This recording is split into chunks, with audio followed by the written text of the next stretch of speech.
start. I'll call the meeting to order. I'm under instructions about apparent events planned for later in the evening. Kia ora tātou, welcome. We have no apologies, and I'll move the confirmation of the agenda as it stands. I'll have a seconder in Councillor Stedman. With the alteration, of course, that in regard to Standing Order 21.1 Option C be adopted in relation to the moving and seconding and subsequently speaking to amendments. Happy with that, Councillor Stedman? Discussion, those in favour please say aye. Aye. Against no. That's agreed.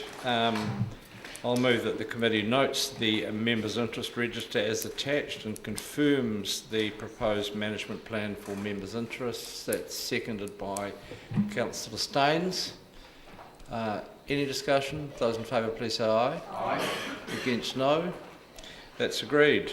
That takes us to the Part A reports. The first is item 5, the Planning and Environment Non-Financial Activity Report for the quarter ended the 31st of March. Ms Pinfold and Mr Blair. Do you need Mr Blair? Thank you.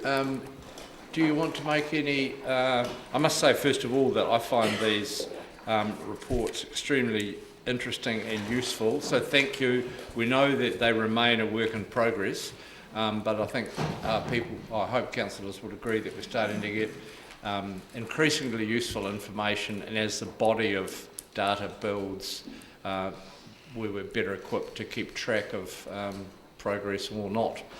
Do you want to make any additional comments before questions? No, just happy to answer questions. Questions anywhere, councillors? Councillor van der Vis. On page 21, parking services, I'm intrigued to see the green dots of abandoned vehicles. Is my reading of the graph right to say that there's 40 of them a month approximately? Or am I reading the graph wrong? It seems like an awful lot.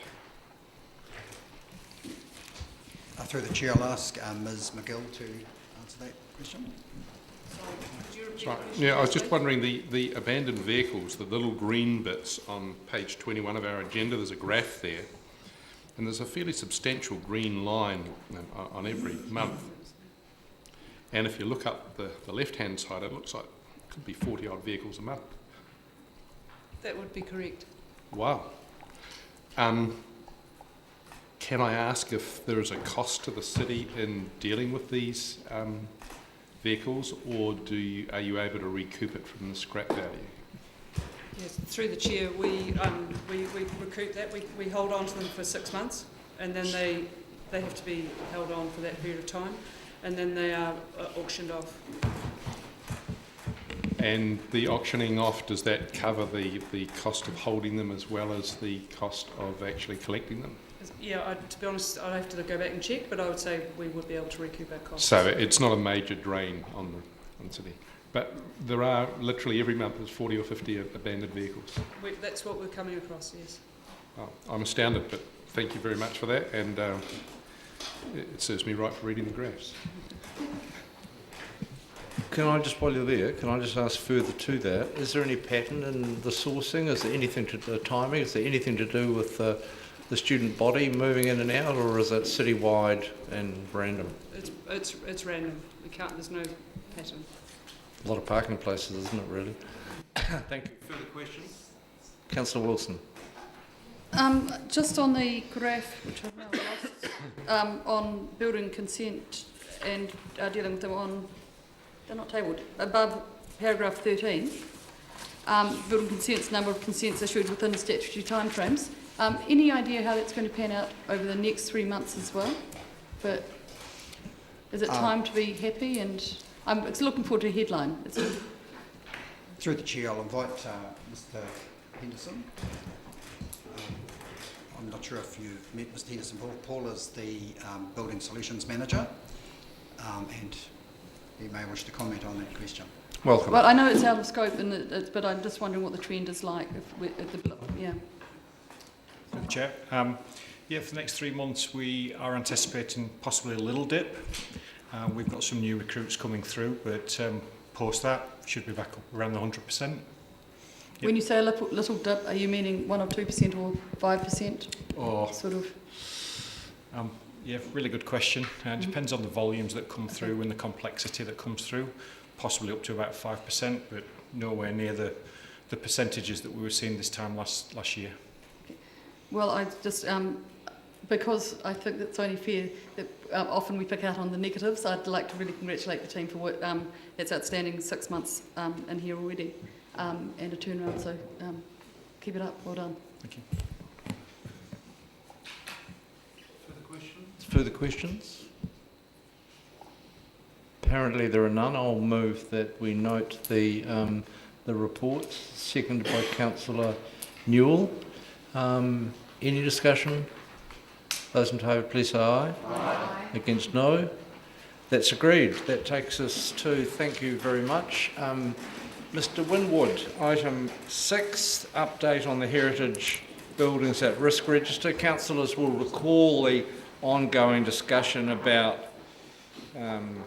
concerns about demolition by neglect or design, and I think this is a very useful tool potentially to make some progress in that area in all sorts of ways. I'd like to thank you for the work that's gone into preparing this. Looking forward to your comments, Dr Johnson and Mr Winwood, should you wish to make some before we open this up for questions.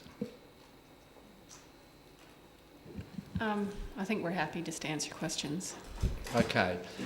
Who would like to begin? Councillor van der Vis. On option 2, page 27, there is a list of advantages which all seem fair enough for a heritage monitoring program. But under disadvantages, it says heritage items and precincts will continue to deteriorate at an unknown rate without this monitoring program. Can I suggest that there's a supreme arrogance involved here, and that without a monitoring program, excuse me, the number of our... excuse me, you might be talking metaphorically or using some sort of metaphor I don't understand to label, but I don't think it's acceptable to suggest that something that's been written by the staff displays supreme arrogance, and I'd like you to withdraw that. Oh, I'll withdraw it if you like. I'll try and find some other words. That's fine, that would be fine. It, however, remains a glaring difficulty for me to read that heritage items and precincts will continue to deteriorate without the DCC's heritage monitoring program. As somebody who has restored a number of heritage buildings myself, and who has been able to do it largely because the DCC took no interest at the time. If they had, I wouldn't have been able to afford to do it.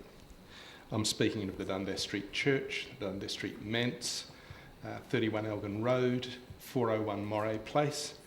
I was able to make sure that these buildings didn't deteriorate, largely because I had no DCC looking over my shoulder in those days.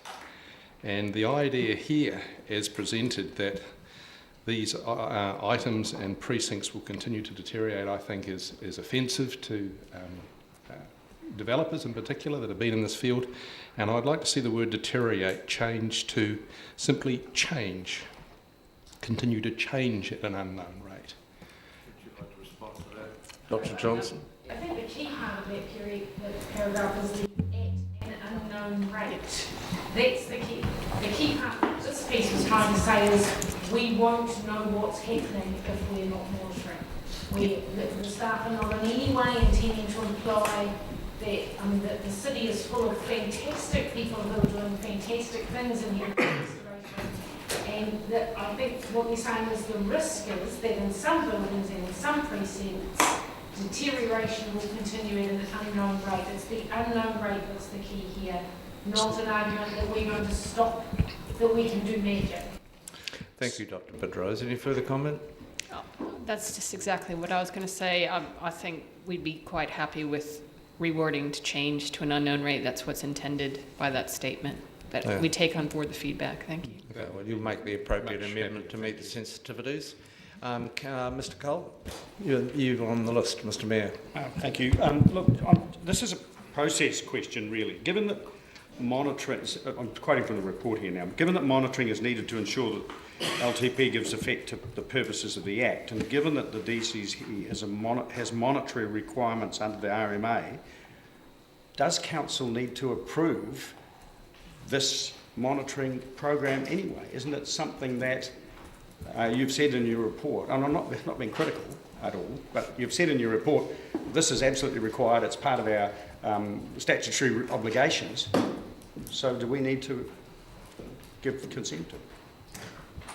Through the Chair, it's a fair question. I think the reason for the report was to report back on an earlier request that came through from an earlier report around heritage at-risk register. So what's being suggested here is that rather than have a project labelled as a heritage at-risk register, that actually the need to monitor the condition of heritage buildings is a requirement that we have anyways under the RMA, and so we're really perhaps just signalling that we will follow up that work through this monitoring program, just so we close the loop on that earlier report.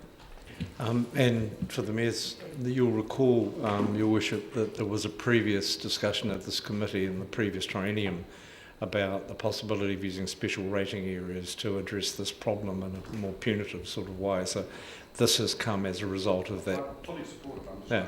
Yeah, I think that's a good point, but it doesn't. Equally, I don't think it does any harm to have this in the public domain so people know that we're following this process. Councillor Hawkins.